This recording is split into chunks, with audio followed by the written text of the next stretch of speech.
MLC ఎన్నికల ప్రచారంలో భాగంగా సీఎం రేవంత్ రెడ్డి ఇవాళ 3 జిల్లాల్లో పర్యటించనున్నారు. నిజామాబాద్, ఆదిలాబాద్, కరీంనగర్, మెదక్ ఉమ్మడి జిల్లాల పట్టభద్రుల నియోజకవర్గం నుంచి పోటీ చేస్తున్న నరేందర్ రెడ్డి తరపున ప్రచారం నిర్వహిస్తారు. ఉదయం 11 గంటలకు నిజామాబాద్ సభలో రేవంత్ పాల్గొంటారు. మధ్యాహ్నం 1 గంట సమయంలో మంచిర్యాలకు చేరుకుని ప్రచార సభలో ప్రసంగిస్తారు. సాయంత్రం 3 గంటల సమయంలో కరీంనగర్ సభలో మాట్లాడతారు. గతంలో ఈ నియోజకవర్గానికి ఎమ్మెల్సీ ఎన్నికలు జరిగినప్పుడు కాంగ్రెస్ ప్రతిపక్షంలో ఉన్న జీవన్ రెడ్డి నెగ్గారు. ఈసారి పార్టీ అధికారంలో ఉన్నందున సిట్టింగ్ ఎమ్మెల్సీ స్థానాన్ని గెలిచి తీరాలని ఈ ఎన్నికలను ప్రతిష్టాత్మకంగా తీసుకున్నారు.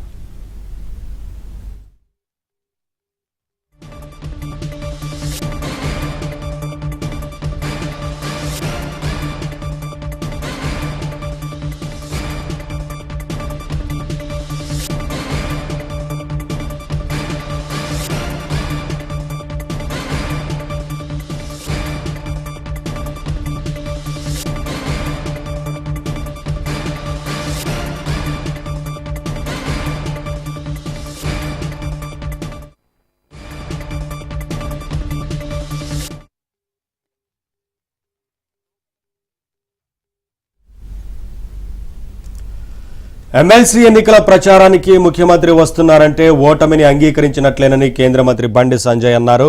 ప్రచారానికి రావాలని కాంగ్రెస్ నేతలు బెదిరిస్తున్నారని, బెదిరిస్తే ఓట్లు పడతాయా అంటూ ప్రశ్నించారు. ముఖ్యమంత్రి వస్తారానే ముఖ్యమంత్రి గారు వస్తున్నారు అంటే ఓటమి క్లియర్. అందుకే ఇక లోకల్ ఎమ్మెల్యే బెదిరిస్తున్నారట, స్కూల్ బంద్ చేయాలి అందరూ బెదిరిస్తే ఓట్లు పడతాయనే.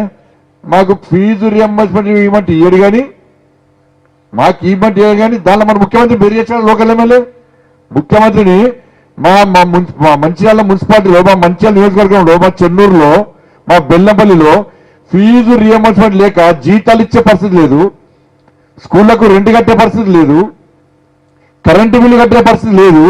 మా బతుకులు బర్బాద్ అవుతున్నాయి, బ్యాంకు రోడ్లు కట్టలేక చచ్చిపోతున్నాం. మేము యాజమాన్యాలు బిచ్చమెత్తుకునే పరిస్థితి వచ్చిందని చెప్పి మరి ముఖ్యమంత్రి గారిని కాంగ్రెస్ పార్టీ నాయకులు అడగాలి కదా. అవుతా ఫీజు రియంబర్స్మెంట్ వస్తే మన పిల్లలను ఫీజు వాళ్ళు అడగారు కదా, అడగారు. ముఖ్యమంత్రి గారు వస్తారు, మంది రాదు కాబట్టి మీరు అందరూ బంద్ చేసి రావాలి అంటే వచ్చిన ఓటేస్తారు బెదిరిస్తే. దీని తర్వాత జరిగేది లోకల్ బాడీ ఎలక్షన్స్. ఇలా ఢిల్లీలో గెలిచిన వెంటనే దేశం మొత్తం వాతావరణం మారిపోయిందా లేదా? ఇలా ఎమ్మెల్సీ ఎన్నికల్లో ఇంత మంచి వాతావరణం, మనకు గెలిచే వాతావరణం రావడానికి కారణం ఏంటిది? ఢిల్లీ ఎన్నికలు. నెక్స్ట్ ఈ ఎమ్మెల్సీ ఎన్నికల్లో 3 ఎమ్మెల్సీ ఎన్నికల్లో మనం గెలిచామనుకో, ఇక్కడ 2 అక్కడ 1 గెలిచామనుకో, నెక్స్ట్ జిల్లా గెలిచాం, లోకల్ పడ ఎవరు వాడతారు? మేమందరికి నిలవడమన్నా, ఇక్కడ ఎవరు నిలవడం మేమే. ఇలా మీకోసం ఎన్నికలు వెళ్ళాలి, మీకు పక్క గెలిపిస్తాం. మీ అందరు ఎమ్మెల్సీ ముఖ్యమంత్రి వస్తారా అనే. వాళ్ళ 3 జిల్లాలో సీఎం రేవంత్ రెడ్డి పర్యటిస్తున్నారు. అలాగే సీఎం పర్యటన నేపథ్యంలో బండి సంజయ్ కొన్ని కీలక వ్యాఖ్యలు చేశారు. సో ఓవరాల్ గా ఈ అంశానికి సంబంధించి పూర్తి సమాచారం మా ప్రతినిధి నర్సింగ్రావు అందిస్తారు.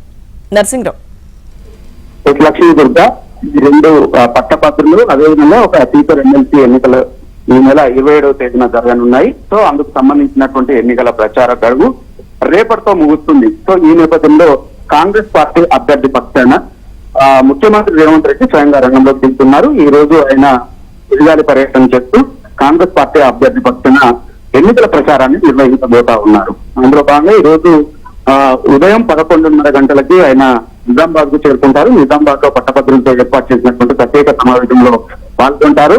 దాంతో పాటుగా అక్కడి నుంచి అక్కడ ప్రచారాన్ని ముగించుకొని అటు నుంచి అంటే మంచిర్యాలకు వెళ్తారు, ఆదిలాబాద్ జిల్లాకి. ఈ ఆదిలాబాద్ జిల్లాలో కూడా పట్టభద్రుల ఎమ్మెల్సీ ఎన్నికల్లో ప్రచారం చేస్తారు. అక్కడ దాదాపుగా మధ్యాహ్నం 3 గంటల వరకు ఉంటారు. మధ్యాహ్నం 3 గంటలకు అక్కడ ఎన్నికల ప్రచారాన్ని ముగించుకుని సాయంత్రం 4 గంటలకి కరీంనగర్ కు చేరుకుంటారు. కరీంనగర్ లో కూడా ఎన్నికల ప్రచారంలో పాల్గొంటారు. సో ప్రధానంగా ఈ ఎన్నికల్లో ముఖ్యమంత్రి రేవంత్ రెడ్డి అంటే కాంగ్రెస్ పార్టీ వాస్తవానికి ఈసారి అధికారికంగా అభ్యర్థిని నిలబెట్టింది. ఆల్ఫోర్స్ అధినేత నరేందర్ రెడ్డిని కాంగ్రెస్ పార్టీ అభ్యర్థిగా బరిలో నిలిచింది. సో కాంగ్రెస్ పార్టీ అభ్యర్థి పక్షాన ఎన్నికల ప్రచారాన్ని ఒకరోజు చేయాలని చెప్పి డిసైడ్ చేసుకుని అందులో భాగంగా ఈ రోజు ముఖ్యమంత్రి రేవంత్ రెడ్డి ఎన్నికల ప్రచారాన్ని నిర్వహిస్తా ఉన్నారు. అయితే ఎన్నికల్లో గత అసెంబ్లీ ఎన్నికల సందర్భంలో ప్రకటించినట్టుగానే ఉద్యోగాల భర్తీ పైన తాము ప్రభుత్వము పూర్తిగా ఫోకస్ చేసి ముందుకు వెళ్తుందని చెప్తున్నటువంటి రేవంత్ రెడ్డి సర్కారు ఈ ఏడాది కాలంలోనే దాదాపుగా 50,000 ఉద్యోగాలను భర్తీ చేశామని చెప్తా ఉంది. అంతేకాకుండా జాబ్ క్యాలెండర్లు కూడా ప్రకటించామని చెప్తా ఉంది.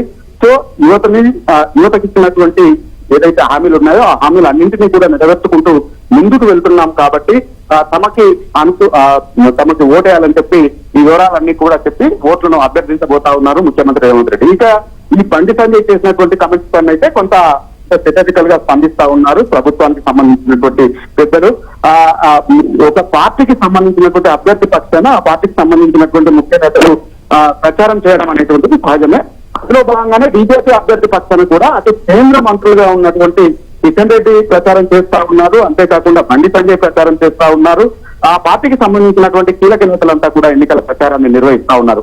వాళ్ళు ప్రచారం చేస్తే సరే వీళ్ళు కాంగ్రెస్ పార్టీ పక్షాన ముఖ్యమంత్రి చేస్తే ఓటమి ఎలా అంగీకరించినట్లు, అంటే బీజేపీ పక్షాన వాళ్ళు చేస్తున్నారు అని అంటే వాళ్ళు ఓటమిని అంగీకరించినట్లా అని చెప్పి వీళ్ళు ఎదురు ప్రశ్నిస్తా ఉన్నారు ప్రభుత్వ వర్గాల నుంచి.